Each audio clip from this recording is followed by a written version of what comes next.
Nag-aalala ka ba? Baka mamaya ay mayroon ng nakikinig sa mga tawag sa cellphone mo? O kaya naman, may iba na palang nakakabasa sa mga private messages mo. Check natin yan sa cellphone mo kung mayroon nga ba. Here's how. I-dial mo lang asterisk number sign, 21 number sign para sa detalye ng forwarding.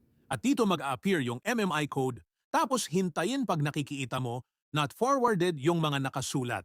Ibig sabihin ay ikaw lang ang tanging nakaka-access sa iyong mga text message at tawag. At para naman ma-check ang diverting, dial mo lang asterisk number sign, 67 number sign.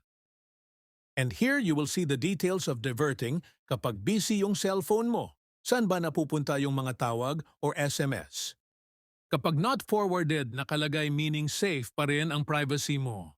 At kung nakatulong sa inyo ito, paki-heart naman at share para matulungan yung iba. Salamat!